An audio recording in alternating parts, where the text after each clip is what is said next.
Kyle Bradshaw from Cruiser Customizing. Gregory Beck from WWGe Distributing. With this Helmet Wednesday with Greg. Yeah, today we're going to talk about helmets and how they protect you. You know, you don't actually have to hit the ground for a helmet to do its job. It's protecting you against noise, wind, cold, flying objects. A lot of times, even though I wear a full face helmet, I like to ride with the visor open. And I've been really lucky that I actually wear glasses on a regular basis. Because sometimes with that visor open, a rock will come up and clank my glasses, and I'm lucky, because if it wasn't, it would be directly in my eye. I always have my shield down. And the reason I do is because of that eye protection. The manufacturers go through great lengths to make these shields as strong as they are, clear as they are, and a lot of them fog-free as they are. And I've caught a few rocks in the helmet that, if I had the shield up, could take an eye out. Not good. The visor on your helmet. A lot of times you ride with the visor for a couple years and just don't know how bad the clarity is seeing through that visor. Every single time that I make a visor change and choose to put a new visor on my helmet, the clarity is amazing. Yeah, I'm pretty anal about how clear my visor is. Over the last 10 or 15 years, helmet advances have been absolutely astronomical. We now have helmets that have a modular effect. We've got Bluetooth built in. We've got all kinds of features and benefits. Venting in helmets 10 years ago was almost non-existent. Yeah, venting. The first vent that I ever saw was a guy named Paul Smart in 1973 literally drilled holes in his chin bar. Wow. Yeah, 2 days later, so did mine. Can you tell us a little bit about helmet construction, Greg? Helmet construction, man, there's a ton of different ways to make a helmet. Some manufacturers use plastic. Some of them use fiberglass. Some of them use other composites, carbon fiber. And you know what? I don't think any of those are really bad. Sometimes it isn't so much the material that makes a good helmet, it's the design. So we got DOT, we got Snell, and now we have the EC2205.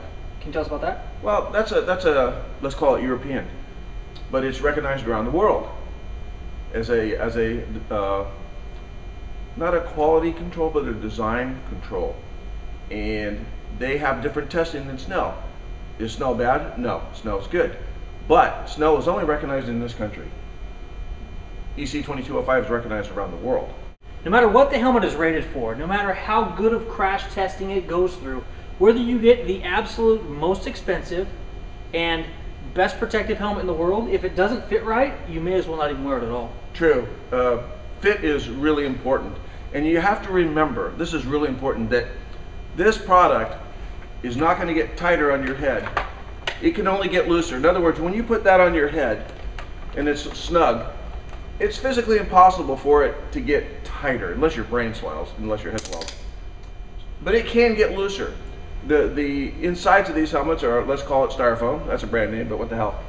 They tend to compress somewhat. So get it as snug as you can, comfortably. Because, like I said, the analogy is, do you want it to fit really good now and too loose for 3 or 4 years?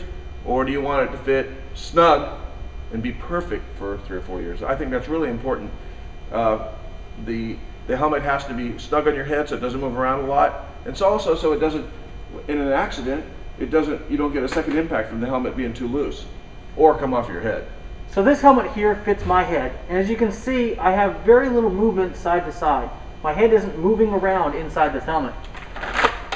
Greg wears a medium, I normally wear a small, so that's just one size bigger.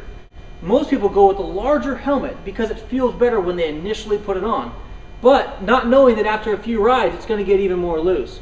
So in the showroom, I could put a medium on and it would fit okay. But if I took this medium down, if you look at the amount of movement this helmet has on my head, it could actually spin almost around my head. So that's just an example of how one size larger could actually be a detriment in case of an accident. The biggest problem I see is guys always want to have a large helmet, and they tend to put on an extra large because their head is oval and they're putting on a round helmet. So you got to go bigger. Bad thing to do. Get one that's shaped for your head. How do you know? Trial. Ask a professional who might be selling you the helmet. Absolutely. So fit, rating, and features are 3 key elements to look for when choosing a helmet.